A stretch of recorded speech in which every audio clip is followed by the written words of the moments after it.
حضرت انس رضی اللہ تعالیٰ عنہ روایت کرتے ہیں کہ حضور اقدس صلی اللہ علیہ وآلہ وسلم نے فرمایا، اللہ برتر کی جناب میں صرف ایک کام کر لے تو ان کی آنے والی اولادوں پر بھی اللہ تعالیٰ کا سایہ قائم رہتا ہے۔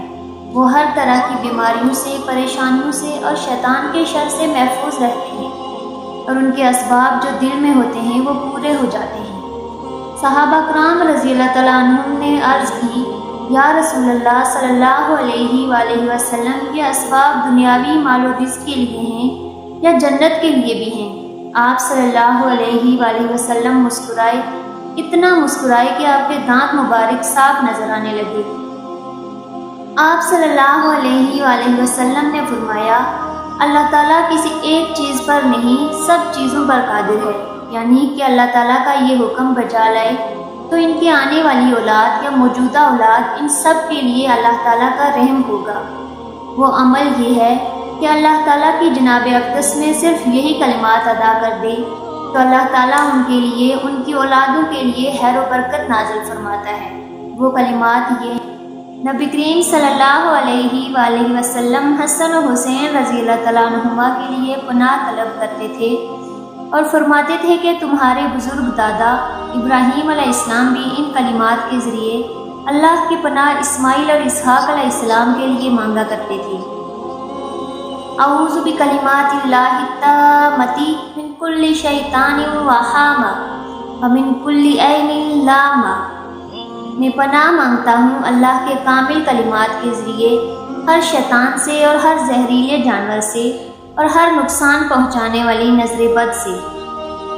حضرت سیدنا عبداللہ بن حذیفہ رضی اللہ تعالیٰ عنہ کو رومیوں نے قید کر لیا اور اپنے بادشاہ کے پاس لے آئے۔ اس نے آپ رضی اللہ تعالیٰ عنہ سے کہا کہ نصرانیت قبول کر لو، میں تمہیں اقتدار میں بھی شریک کر لوں گا اور اپنی بیٹی کا رشتہ بھی دوں گا۔ آپ رضی اللہ تعالیٰ عنہ نے فرمایا، اگر تو اپنا تمام مال و ملکیت بلکہ اس کے ساتھ اہل عرب کی ساری دولت بھی اگر اس شرط پر دے کہ میں ایک لمحہ کے لیے اپنے پیارے آقا حضرت محمد مصطفیٰ صلی اللہ علیہ وآلہ وسلم کے دین سے پھر جاؤں تو پھر بھی میں قبول نہیں کروں گا۔ بادشاہ نے کہا، میں تمہیں قتل کر دوں گا۔ آپ رضی اللہ تعالیٰ عنہ نے فرمایا، جو چاہو کرو۔ چنانچہ بادشاہ کے حکم سے آپ رضی اللہ تعالیٰ عنہ کو سولی پر لٹکا دیا گیا اور تیر اندازوں کو کہا کہ ان کے ہاتھ اور پاؤں پر آہستہ آہستہ چوٹیں لگاؤ۔ انہوں نے ایسا کرنا شروع کیا۔ اس دوران بادشاہ برابر آپ رضی اللہ تعالیٰ عنہ پر نصرانیت یعنی کرسچن مذہب پیش کرتا رہا، لیکن آپ رضی اللہ تعالیٰ عنہ صبر و استقلال کا دامن مضبوطی سے تھامے ہوئے ڈٹے رہے۔ پھر اس نے سولی سے اتارنے کا حکم دیا۔ اس کے بعد بادشاہ نے تانبے کی ایک دیگ تپانے کا حکم دیا اور ایک مسلمان قیدی کو آپ رضی اللہ تعالیٰ عنہ کے سامنے تپتی ہوئی دیگ میں ڈلوا دیا اور اس نے وہیں تڑپ تڑپ کر جان دے دی۔ اس کے بعد پھر بادشاہ نے کوشش کی کہ یہ نصرانیت یعنی کرسچن مذہب قبول کر لیں، لیکن آپ رضی اللہ نے صاف انکار کر دیا۔ آخر بادشاہ نے آپ رضی اللہ کو بھی گرما گرم دیگ میں ڈالنے کا حکم دے دیا۔ جب جلاد انہیں اٹھا کر اس آگ سے دہکتی ہوئی دیگ کی طرف لے جا رہے تھے تو آپ بے ساختہ آپ رضی اللہ تعالیٰ عنہ کی آنکھوں سے آنسو ٹپک پڑے۔ یہ دیکھ کر بادشاہ کو کچھ امید پیدا ہوئی کہ شاید اب اسلام کو چھوڑ کر میرا مذہب قبول کر لیں گے۔ اس نے واپس لانے کا حکم دیا، رونے کی وجہ پوچھی، لیکن آپ رضی اللہ تعالیٰ عنہ نے یہ فرما کر اس کی امیدوں پر پانی پھیر دیا کہ مجھے رونا اس بات پر آیا کہ میری صرف ایک جان ہے جسے آگ میں ڈالا جا رہا ہے۔ کاش میرے پاس اتنی جانیں ہوتی جتنے میرے جسم پر بال ہیں اور میں سب کو راہ خدا میں قربان کر دیتا۔ بادشاہ صحابی رسول کی زبردست استقامت دیکھ کر حیرت میں پڑ گیا اور اس نے کہا، اس طرح کرو کہ میرے سر کو بوسہ دے دو، میں تمہیں آزاد کر دوں گا۔ آپ رضی اللہ تعالیٰ عنہ نے فرمایا، کیا میرے ساتھ سارے مسلمان قیدیوں کو بھی رہا کر دو گے؟ اس نے کہا، ہاں۔ چنانچہ آپ رضی اللہ تعالیٰ عنہ نے اس کے سر کو چوما۔ بادشاہ نے آپ رضی اللہ تعالیٰ عنہ کو اور تمام مسلمان قیدیوں کو آزاد کر دیا۔ دیکھا اپنے اصحابی رسول حضرت سیدنا عبداللہ بن حذیفہ کبھی رضی اللہ تعالیٰ عنہ استقامت کے کس قدر زبردست پہاڑ تھے۔ شریعت کی دی ہوئی ہدایت اور حضور اقدس صلی اللہ علیہ وآلہ وسلم کی اطاعت کے ذریعے اپنی جان بچانے کے لیے راضی نہ ہوئے، بلکہ عزیمت پر عمل کرتے ہوئے اپنا موقف پر ڈٹے رہے۔ اور اگر غم تھا، صدمہ تھا، تڑپ تھی تو یہ تھی کہ کاش میری روئے روئے میں ایک جان ہوتی اور میں اپنی کروڑوں جانوں کو اپنے پیارے اللہ پر قربان کر دیتا۔ پھر جب عزیمت پر قائم رہتے ہوئے جان بچنے کی صورت درپیش ہوئی تب بھی فقط اپنی فکر نہ کی بلکہ مسلمانوں کی زبردست خیرخواہی کی مثال قائم کرتے ہوئے سارے ہی مسلمان قیدیوں کی رہائی کی ترکیب فرمائی۔ حضرت سیدنا ابو سعید خدری رضی اللہ تعالیٰ عنہ سے مروی ہے کہ آپ رضی اللہ تعالیٰ عنہ فرماتے ہیں کہ حضرت اسامہ بن زید بن ثابت رضی اللہ تعالیٰ عنہ نے 100 دینار کے عوض 1 مہینے کے لیے ایک باندی خریدی تو میں نے حضور نبی کریم صلی اللہ علیہ وآلہ وسلم کو فرماتے ہوئے سنا، کیا تم اسامہ پر تعجب نہیں کرتے جو مہینے کا سودا کرتا ہے؟ یقیناً اسامہ لمبی امید والا ہے۔ اس ذات پاک کی قسم جس کے دست قدرت میں میری جان ہے،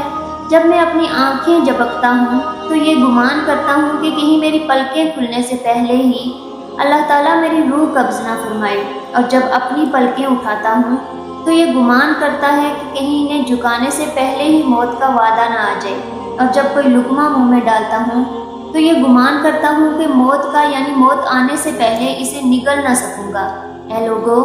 اگر تم عقل رکھتے ہو تو اپنے آپ کو مردوں میں شمار کرو، کیونکہ تم سے جو وعدہ کیا جاتا ہے وہ ہو کر رہے گا۔ راوی کہتے ہیں کہ حضرت سیدنا اسامہ بن زید رضی اللہ تعالیٰ عنہ نے اس باندی کو اپنا ہاتھ تنگ ہونے کی وجہ سے خریدا تھا، یعنی اس وقت مال موجود تھا، بعد میں نہیں خرید سکتے تھے۔ روایت ہے حضرت انس رضی اللہ تعالیٰ عنہ فرماتے ہیں، فرمایا رسول اللہ صلی اللہ علیہ وآلہ وسلم نے فرمایا کہ رب تعالیٰ فرماتا ہے، اے اولاد آدم، جب تو مجھ سے دعا مانگے اور مجھ سے آس لگائے تو میں تجھے تیرے عیوب کے باوجود بخشتا رہوں گا، کیونکہ میں بے پرواہ ہوں۔ اے ابن آدم، اگر تیرے گناہ کنارہ آسمان تک پہنچ جائیں گے پھر تو مجھ سے معافی مانگے، مجھے کسی کے ساتھ شریک نہ کرے تو میں تجھے بخش دوں گا، کچھ پرواہ نہ کروں گا۔ اے اولاد آدم، اگر تو زمین بھر کے اور خطاؤں کو ساتھ ملے مگر ایسے ملے کہ کسی کو میرا شریک نہ ٹھہراتا ہو تو میں زمین بھر بخشش کے ساتھ تیرے پاس آؤں گا۔ حضرت ابو ہریرہ رضی اللہ تعالیٰ عنہ روایت فرماتے ہیں کہ ایک شخص نے حضور اقدس صلی اللہ علیہ وآلہ وسلم کی خدمت اقدس میں حاضر ہو کر عرض کیا، یا رسول اللہ صلی اللہ علیہ وآلہ وسلم، مجھے ایسا کوئی مختصر عمل بتائیے کہ میں اس دنیا میں باوقار ہو جاؤں اور محشر کے روز سرخرو ہو جاؤں۔ آپ صلی اللہ علیہ وسلم نے فرمایا، تم غصہ نہ کیا کرو، کیونکہ غصہ تمہیں جہنم کے کنارے تک لے جاتا ہے۔ پہلوان وہ نہیں جو 10 آدمی کو پچھڑ دے، پہلوان وہ ہے جو اپنے غصے پر قابو رکھ سکے۔ حضرت سیدنا سلمان فارسی رضی اللہ تعالیٰ عنہ فرماتے ہیں کہ حضور اقدس صلی اللہ علیہ وآلہ وسلم نے فرمایا، مسلمان جب نماز پڑھتا ہے تو اس کے گناہ اس کے سر پر رکھ دیے جاتے ہیں، جب وہ سجدہ کرتا ہے اس کے گناہ جھڑنے لگتے ہیں، لہٰذا جب بھی اپنی نماز سے فارغ ہوتا ہے تو اس کے تمام گناہ جھڑ چکے ہوتے ہیں۔ امیر المومنین حضرت سیدنا عثمان رضی اللہ تعالیٰ عنہ کے غلام حضرت سیدنا حارث رضی اللہ تعالیٰ عنہ فرماتے ہیں کہ ایک مرتبہ ہم حضرت عثمان رضی اللہ تعالیٰ کے ساتھ بیٹھے ہوئے تھے کہ اذان کا وقت ہو گیا تو آپ رضی اللہ نے وضو کے لیے پانی مانگا۔ میرا خیال ہے کہ وہ پانی ایک پیمانہ کی مقدار میں تھا۔ آپ رضی اللہ نے وضو کیا، پھر فرمایا، میں نے رسول اللہ کو اسی طرح وضو کرتے ہوئے دیکھا تو نبی کریم صلی اللہ علیہ وسلم نے فرمایا، جو اس طرح وضو کرے پھر ظہر کی نماز ادا کرے تو اس کے ظہر اور فجر کے درمیان کے گناہ معاف کر دیے جائیں گے،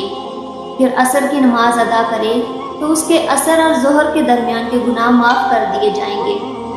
پھر مغرب کی نماز ادا کرے تو اس کے عصر اور مغرب کے درمیان کے گناہ معاف کر دیے جائیں گے، پھر عشاء کی نماز پڑھے تو اس کے عشاء اور مغرب کے درمیان کے گناہ معاف کر دیے جائیں گے،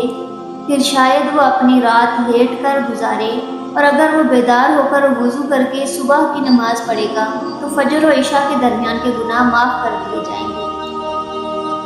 یہ نمازیں جو برائی کو مٹا دیتی ہیں، حضرت سیدنا انس رضی اللہ تعالیٰ عنہ روایت کرتے ہیں کہ رسول اللہ صلی اللہ علیہ وآلہ وسلم نے ارشاد فرمایا، اللہ تعالیٰ فرماتا ہے، اے ابن آدم، تو نے جب بھی مجھے پکارا اور مجھ سے رجوع کیا، میں نے تیرے گناہوں کی بخشش کر دی اور مجھے اس کی پرواہ نہیں۔ اے ابن آدم، اگر تیرے گناہ آسمان تک پہنچ جائیں پھر تو مجھ سے مغفرت طلب کرے تو میں تیری بخشش کر دوں گا، اور میری ذات بے نیاز ہے۔ اے ابن آدم، اگر تیری مجھ سے ملاقات اس حالت میں ہو کہ تیرے گناہ پوری زمین کو گھیر لیں لیکن تو نے شرک کا ارتکاب نہ کیا ہو تو میں تیرے گناہوں کو بخش دوں گا۔ اور حضرت سیدنا انس رضی اللہ تعالیٰ عنہ سے روایت ہے کہ رسول اللہ صلی اللہ علیہ وآلہ وسلم نے فرمایا کہ جب بندہ اپنے گناہوں سے توبہ کرتا ہے تو اللہ جل شانہ لکھنے والے فرشتوں کو اس کے گناہ بھلا دیتا ہے، اسی طرح اس کی اعضاء یعنی ہاتھ پاؤں کو بھی بھلا دیتا ہے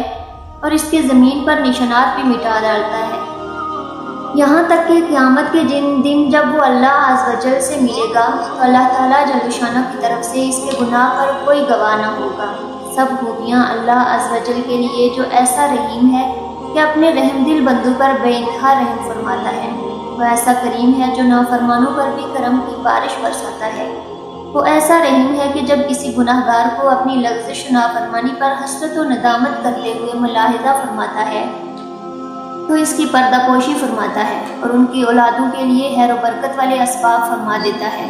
ان کی اولاد کو بھی اپنے سائے میں پناہ دیتا ہے، وہ ایسا ہے کہ دلوں کے بھید جانتا ہے، نیتوں پر قادر ہے۔ ہم اللہ تعالیٰ سے دست ادب گراوزاری کرتے ہیں کہ میرے تمام مسلمان بہن بھائیوں کی اولادوں کو اللہ تعالیٰ اپنے حفظ و امان میں رکھے، آمین یا رب العالمین۔ جزاک اللہ۔